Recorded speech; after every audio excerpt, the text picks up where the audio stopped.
Bear Grylls. I'm going to show you what it takes to get out alive to some of the most dangerous places on Earth. You've got to make it through a week of challenges. The sort of places you wouldn't last a day without the right survival skills. Now, I'm on an island south of Papua New Guinea, where I'll be climbing crumbling volcanic cliffs. Crux right now. Windsurfing ocean waves.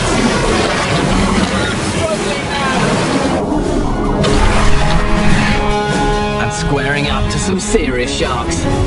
Two of them. Okay, go straight this way. Stay still, stay still. This is going to be my ultimate island adventure. Short off my legs there.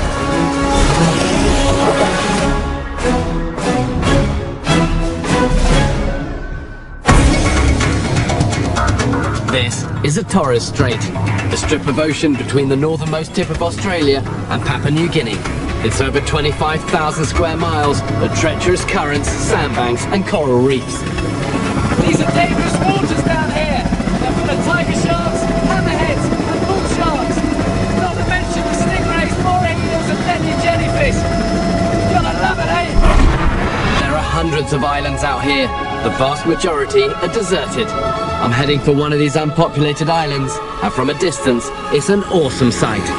But appearances can be deceptive. People often think a desert island is some sort of paradise. The reality is, they can be the ultimate prison. For shipwrecked sailors through the ages, islands like this have proved the supreme challenge. And I'm going to show you how the smart few survive. 100 feet now. About a minute. My first task is to get ashore. With nowhere to land, I'm going to jump. 50 feet now. It's too shallow inside the reef, so I'm going to drop into the deep blue waters outside. Okay, there, off we go.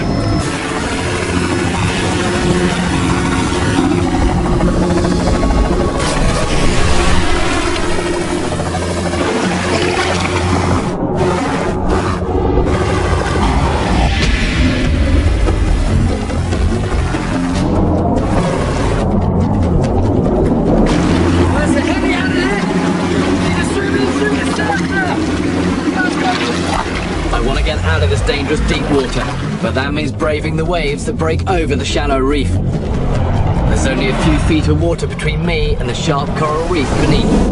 Coral cuts are a real danger, and blood in the water can attract sharks. But I'm through the breakers and into the lagoon. What I'm concerned about is the sharks are going to love this sort of area. They can shoal fish in here and come and feed. We just need to be vigilant, keep a good eye out here. Many shark attacks occur in the near-shore waters like this, inside sandbars or reefs, where the sharks feed and get trapped at low tide. But they're not the only dangers here.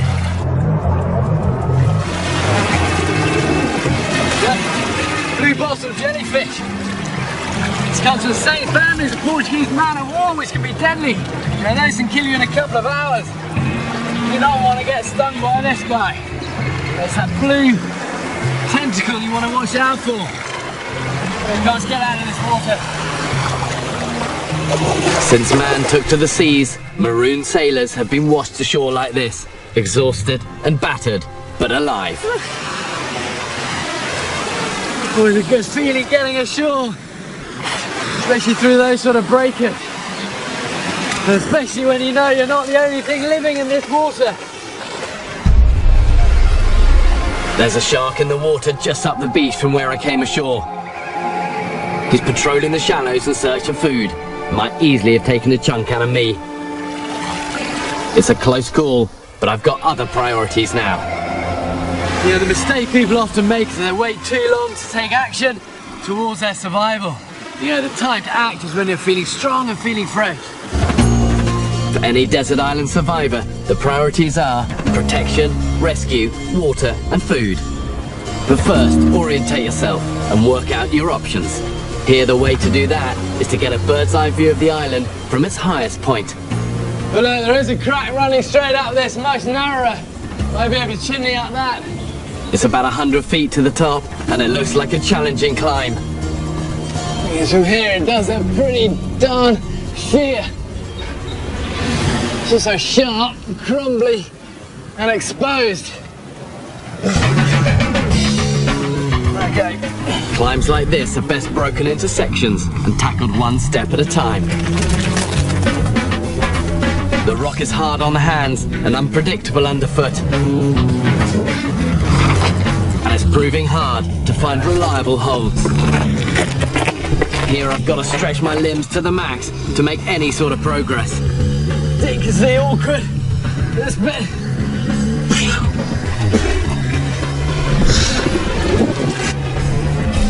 But I've made it up the first section. Okay, let's bring it up to this bit, and then we face the real music. Top bit of this chimney. Got them. This is where the hard work really begins. The climb here is sheer all the way to the top.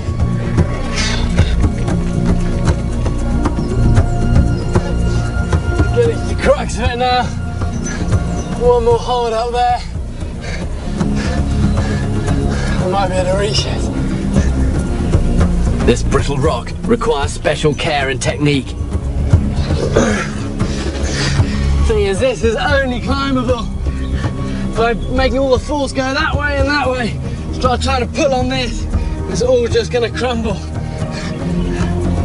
Pushing with opposing forces allows me to creep my way up the rock face. But as the gully tightens, I'm running out of options. Thing is, it's so narrow, I've got to come out a little bit. I'm right on the edge of the chimney here. Got to try and turn around. So I'm out of chimney this side. There we go. 1, 2, 3. This is the most dangerous part of the climb, and I've got a 100-foot death drop straight beneath me. Get over this little lip.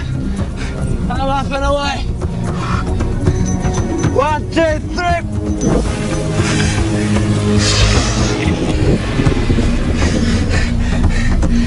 Okay, at the top. A tough climb, but I'm up. Yeah, that's it. Let's just get safe here. Just ready for the hands and the arms. If there's any doubting what sort of rock it is beforehand, no doubting this view. This is volcanic. And that's a huge rim of the crater. But look, we still get higher here. Let's get up to that bit. I want to make for the highest point on this ancient volcano, for the best view of what this island has to offer. But this terrain is difficult and unpredictable. Another big drop, Lee. Thing is, trying to reach that high point is not proving easy. So millions of years, just wind and weather has eroded all this volcanic rock into these sort of pinnacles and towers. And then with these very steep, sheer drop-offs. It must be 100 foot down there, you know? It's just whether we can jump across to this bit. Okay, focus on the landing bit, here we go.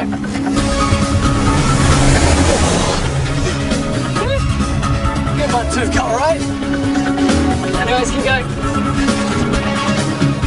I've reached the top, but what seemed to be one island is in fact two, and it looks like I might be on the wrong one.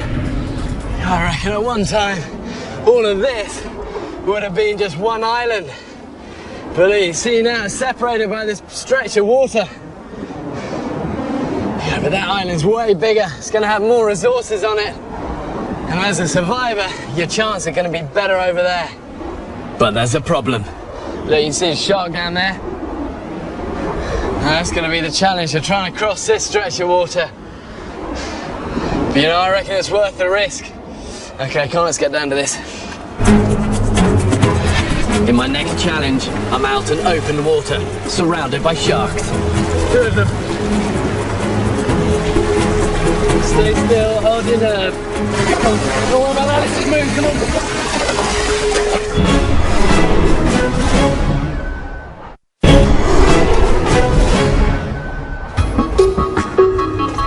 I'm in the Torres Strait, near Papua New Guinea, on a small deserted island where there's little sign of food, water or wildlife.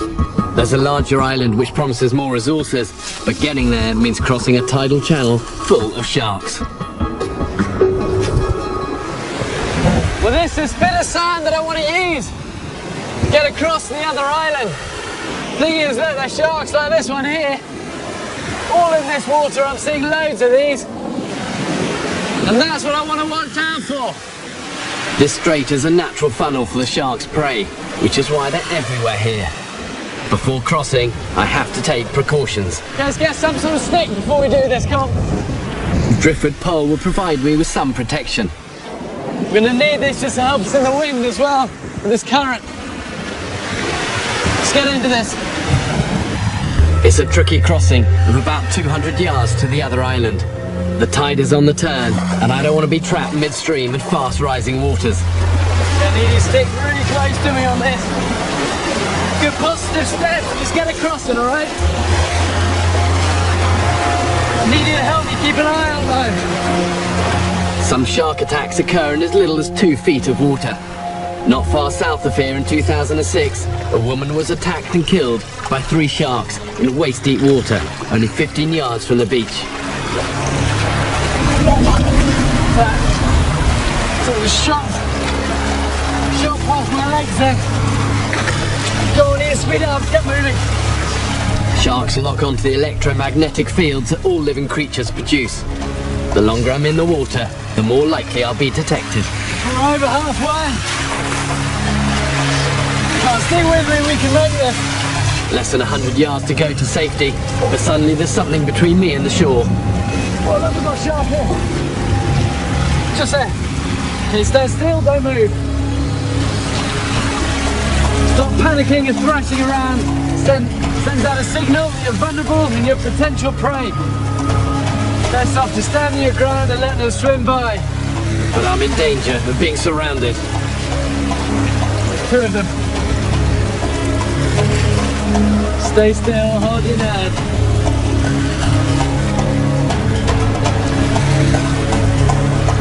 Okay, go straight this way. Stay still, stay still.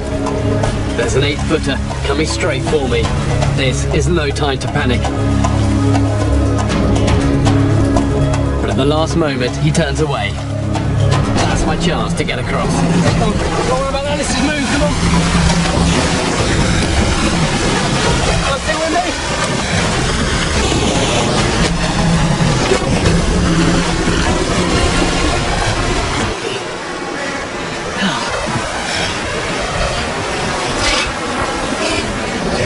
Longer and harder work than I thought.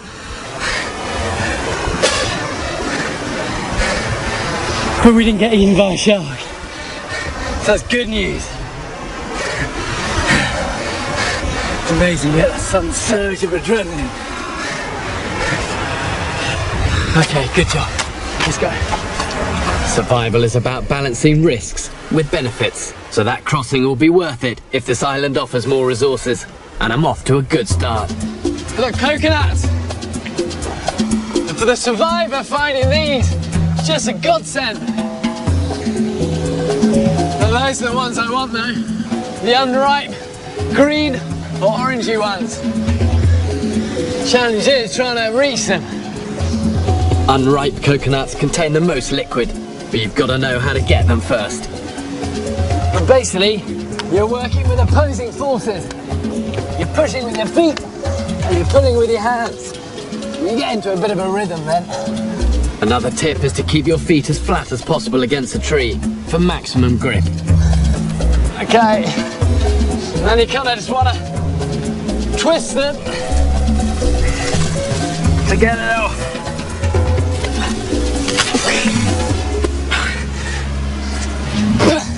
Getting the coconut down is just the first step. Now to get it open. Go for the bottom of it. And slowly cut your way into it. The aim is to cut a triangular shape in the husk and expose the nut inside. And once you've got a good pyramid shape, you then take the top of the nut off.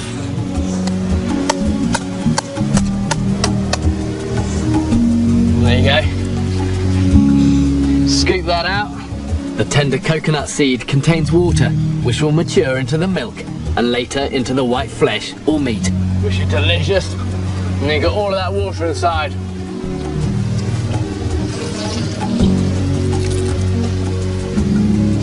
Wow. A good-sized coconut holds at least a litre of water. It contains more electrolytes than a sports drink and more potassium than a banana. Okay, come on.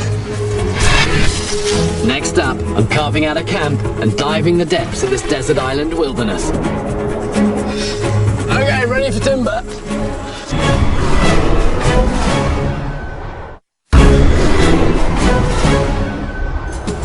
I'm in the Torres Strait in the Western Pacific. Having come ashore on a small island with no resources, I've crossed shark-infested waters to reach a second larger island.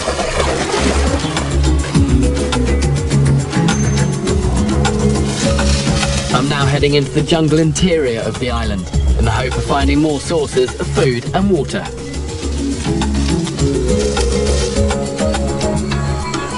These banana trees hold masses of moisture in them. It's just getting to it though. One way is just to take up a section of bamboo. Like this, it's hollow. Sharpen one end. Put that straight in there. And that will be like a tap then. And let the moisture come out of there. In the tropics, it's a constant battle to stave off the slow physical decline caused by dehydration. You see how wet that is already. What's underneath? And just leave it. Okay. With a sustainable water resource in place, it's time to concentrate on my next priority and look for a place to make camp. Look, this will do under here. Under this tree, you've got good natural shelter. And also good visibility out to sea still. You know, I don't really want to be in the jungle. That's where all the creepy crawlies and the snakes are going to be. Try and sling up a bit of a hammock under here. Okay. This tropical climate supports a wide variety of flora that I can use as building materials for my camp. And what doesn't grow here is often washed up by the sea. First off, I'm going to make a hammock by splitting this length of bamboo. Work your way down it. I'll keep going about the length of my body. Along here. I'm cutting the bamboo into several strips, which will act as supports. Oh, really, bamboo is the ultimate DIY jungle material. It's strong, it's flexible, easy to work with, and all the fundamentals of survival, fire, water, food, shelter, you can get from this stuff. Okay, so let that split, and let's put a bit of bend in it, splay it out, and that's going to be the basis of a hammock. And once suspended, this will keep me safely off the ground. Okay, it's going to work. Okay, that'll be good. A few coconut leaves on this, that'll be good to go. Actually, yeah, it's probably worth putting up a simple windbreak here. Yeah, that sea breeze is strong. I don't want to get sandblasted all night. Palm leaves are plentiful and will provide me with some added protection from the powerful trade winds that blow through here. Let's use some of this vine to bind it all together, stop it blowing away. Split palm leaves are malleable and easy to weave into the bedding. Tie these just to keep it on there.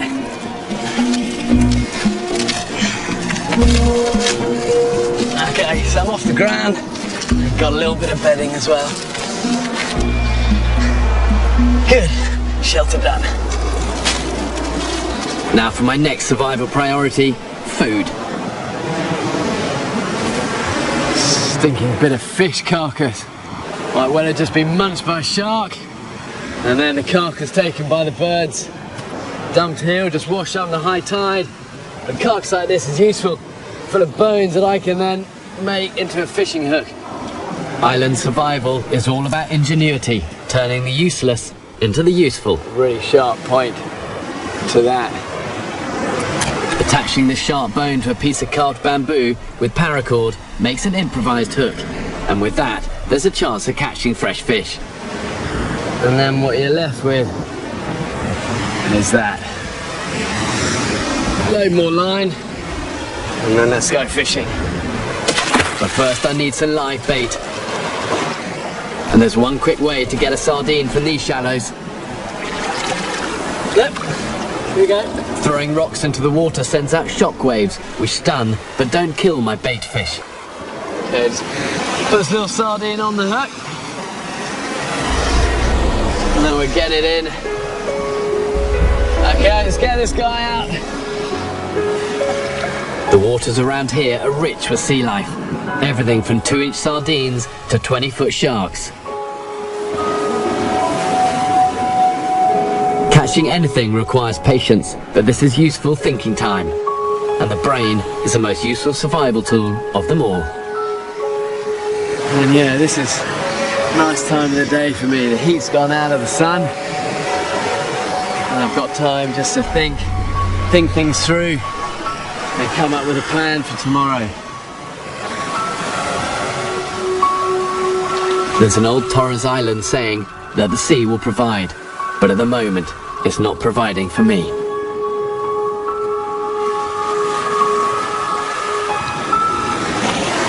Here we got something. Let's get him in. Not a monster, but a decent-sized fish. Yeah, it's a finger mark fish. See that? A little like fingerprint. Just down there.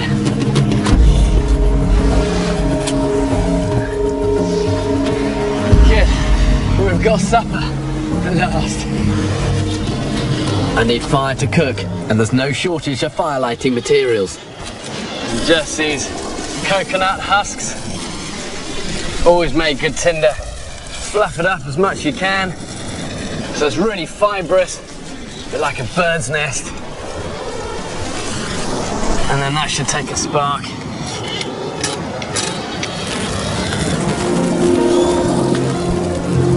In the past, islanders in the Torres Strait would perform fire dances to thank the gods for the gift of fire. Here, it's as essential to life as water and air.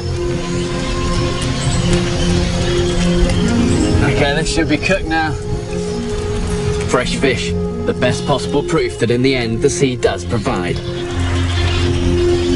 And one thing the sea doesn't have any shortage of is supplies. It's just not always easy getting to them. And for the desert island survivor, the key is making the sea your best friend.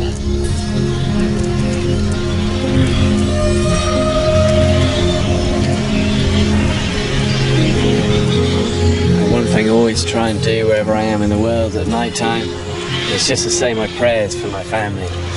And I think for the desert island survivor, one of the hardest things to endure is just that lack of companionship. So whatever you can do to bridge that gap and give you that sense of connection is going to help you.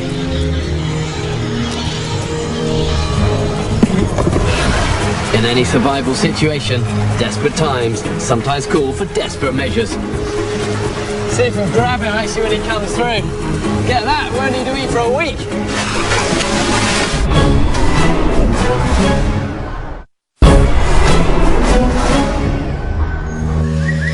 I've just spent a night on a desert island in the Torres Strait near Papua New Guinea. Quite a crazy night. With all of those birds going non-stop in this tree. It's like living inside an aviary. So I'm just using a bit of this cuttlefish just to sharpen my knife again. Put an edge back on it. The salt water's so corrosive here, anything's just going to rust out. Okay, time to get on. A new day means a new round in the endless cycle of desert island survival.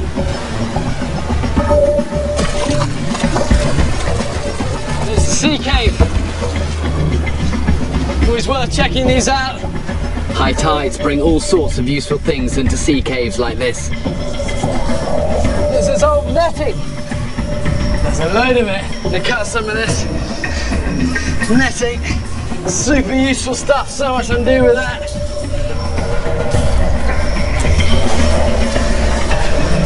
I'm going to see if this cave leads through to the other side of the island.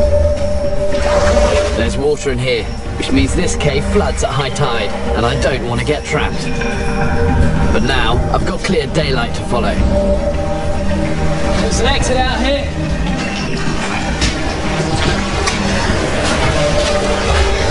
And I've spotted something else. There's another island as well. Skim out. There's a third, even larger island ahead, which might be worth getting to. Things is much further to that than it was to get onto this. Need to weigh up our options a bit here. A few of the islands in the Torres Strait support small populations or coast guard stations. So this much larger island offers a genuine chance at rescue. It's not going to be easy to reach, but I've decided it's worth the risk. But before undertaking a journey like this, you want to ensure that you have the necessary energy to succeed. And that means being well fed and well watered. See if this is filled up. Got a good amount in there now. You can still see it dripping out of here. This banana water will rehydrate me and give me a quick shot of useful minerals like potassium. Tastes like unripe banana.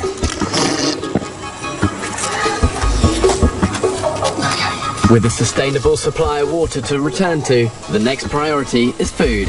The body requires a minimum of 1,000 calories a day to function, much more for an energy-sapping sea crossing. So I'm after a big catch, and back at the shoreline, I've noticed an increase in shark activity. This makes me cautious, but also gives me an idea.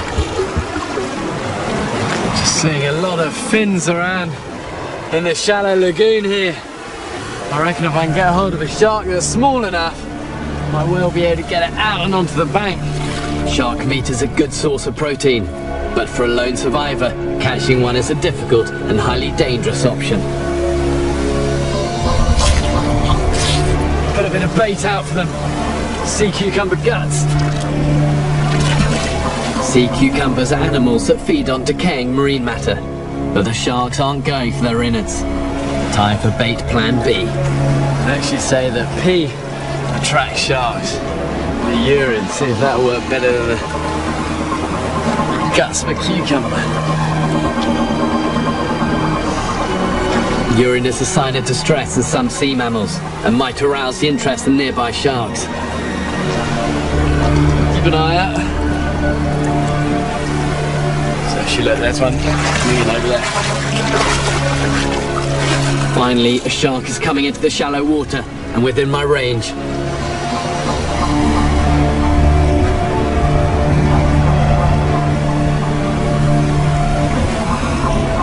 Just hold your ground.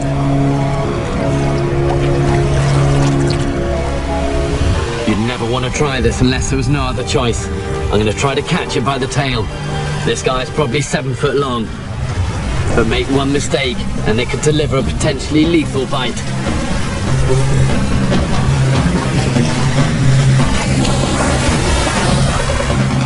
I've missed him and he's gone.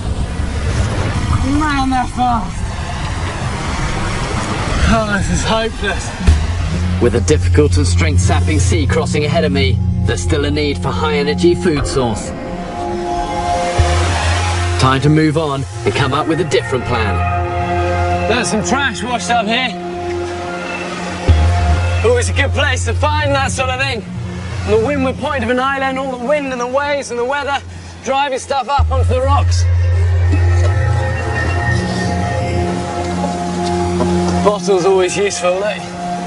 It doesn't matter how remote the place, you'll always find some man-made material. A bit of flexible rubber hosing. That, though, could be really useful. My discoveries have given me a new idea. Almost everything that I'm hunting for or chasing is basically faster than me. But finding just something as simple as a bit of hosing like that is actually giving me the advantage back. It allows me to make a spring-loaded weapon. It's going to give me more speed. I'm going to make a simple bamboo harpoon. It's a basic design that's been used for centuries and is still in use today. And just use the tip end of an agave plant to make a barb in this. So if I harpoon something, it's not going to then come out. Now for the all-important trigger mechanism.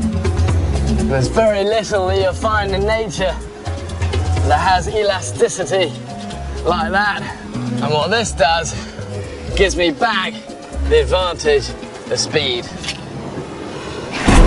Next Next up, I'm continuing my quest to find food in preparation for a major sea crossing. It's way rough ahead. I'm struggling now.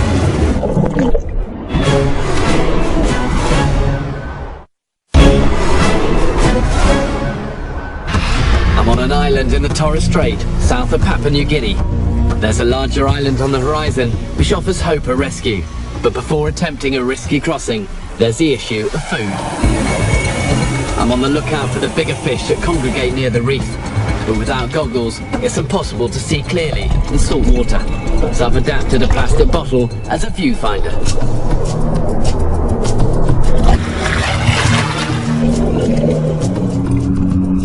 But the fish are few and far between, and those that I am seeing are proving too quick. Wind this up tight. Let's have a bit more power in it.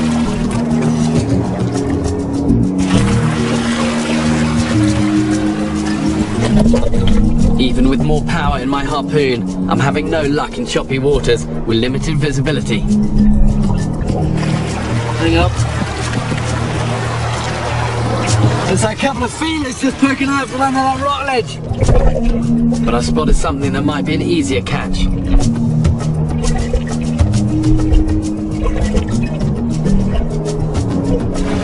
There's a lobster down there. Sometimes you just stroke tips of the feelers will bring them out deep in that Lobster claws are powerful enough to break a finger, so I need to be careful. But he's out, and I've got a clear shot.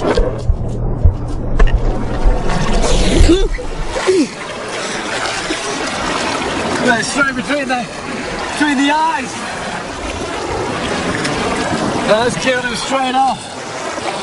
There's a painted rock lobster. Look at the size of that tail. That's going to be good food. Come on. Rock lobsters can weigh anything up to 20 pounds, but this smaller one is going to be plenty big enough for a good feed. Lobster tail is considered a delicacy all around the world, but in island communities, other parts of the animal are just as desirable. And all of the brain is a real delicacy in some parts of the world.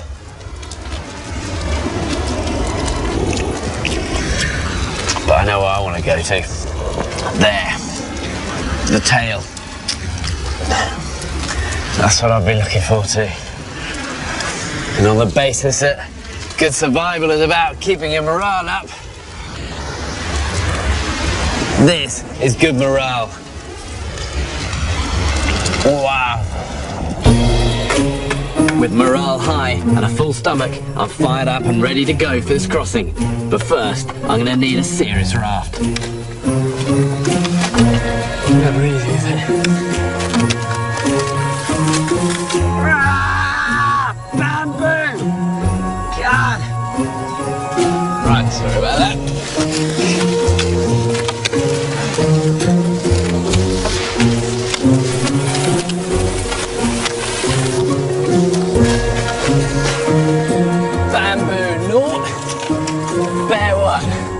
Yes. I've got my bamboo.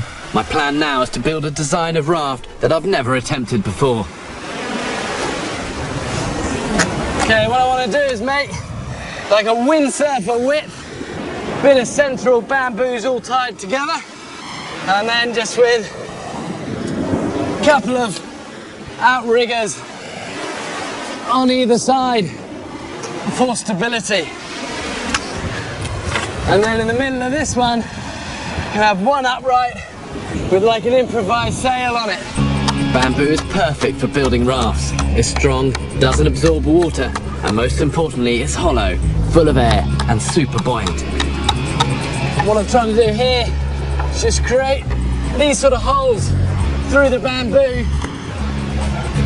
And then I just put a smaller bit straight through them all. And that's going to give good rigidity to it.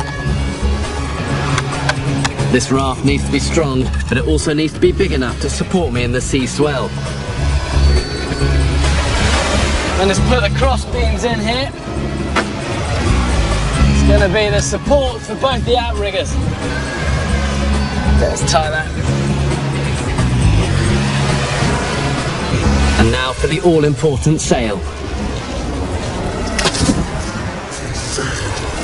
And then just for the sail, don't want anything too big and crazy. Sure is windy out there. Just gonna use one bit of bamboo like this as a mast. And I cut a bit of netting just in a sail shape. Simple as you like.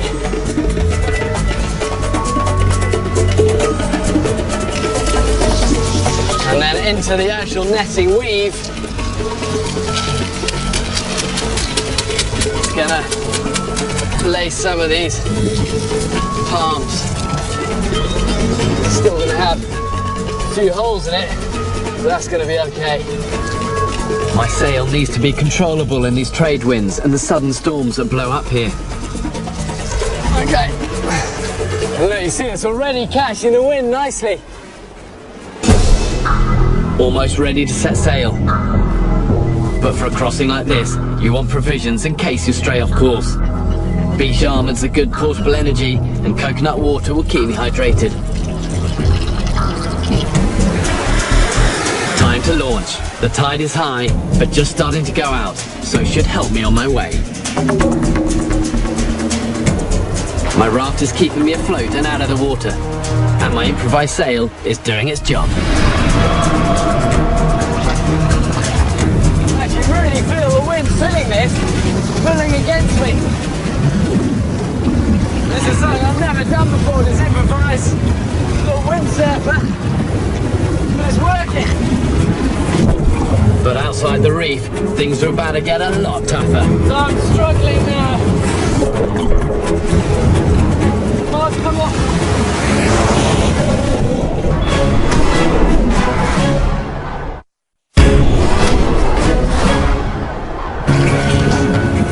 I'm on a raft in the Torres Strait, heading for an island which offers a chance of rescue. I've made good progress, but the conditions are getting harder.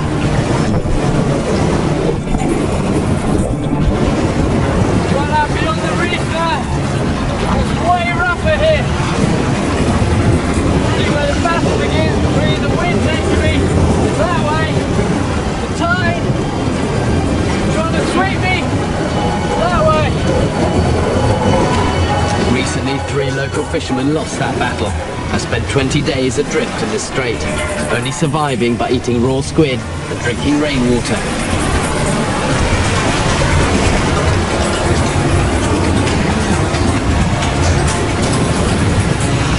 Weather's closing in as well now. It's going to rain. No, that doesn't mean the wind's going to pick up even more.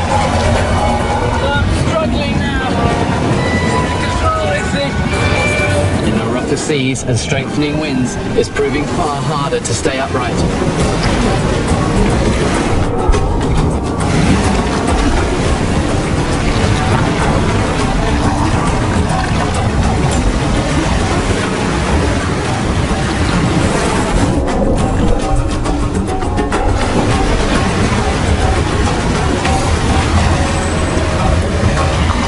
Every turn it's getting heavier and heavier.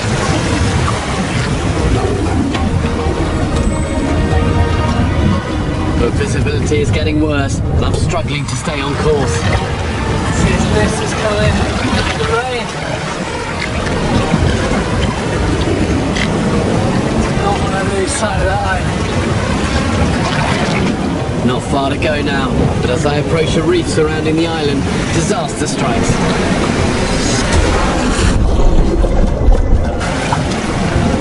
Come on.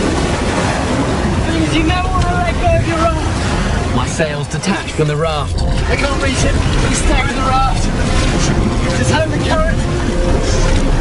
The wind pushed me the last 200 yards in. I want to get out of this water. There are sharks patrolling off this reef, and I'm drifting fast into the breakers. I'm getting pummeled by the waves, and all I can do is hang on and hope for the best.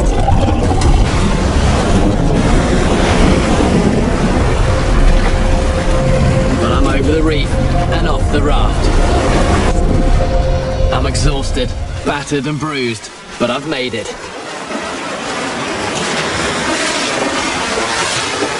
Golden rule of sea survival. Don't get separated from your raft. You know, I did the right thing then, staying with that raft. That and me got washed through the breakers. That sail has long gone. Okay, let's get ashore. Find out about this place. I've come ashore on the exposed windward side of the island, where there's little likelihood of finding a settlement. The best chance of rescue is on the other side, so I'm heading up and over, but I'm straight into a tough climb. See if we can get up this way. Been quite steep though, there's a whole root system that kind down this rock face. Okay, let's try this. One of my favourite survival stories occurred in Antarctica. Ernest Shackleton and his crew sailed for 800 miles through the world's most hostile seas to get to an island. But they came ashore on the wrong side and had to climb for 36 hours over mountains to reach civilization. And the moral of the story is, never assume you've reached safety until you really have. Come on, we need to move. And when you get a shot at rescue, grab it with all you have. It's an airfield. This is my chance. There's an aircraft taxiing for takeoff. We can make it! One final push through the prop wash. And it's the end of my Torres Island adventure. And I'm heading home.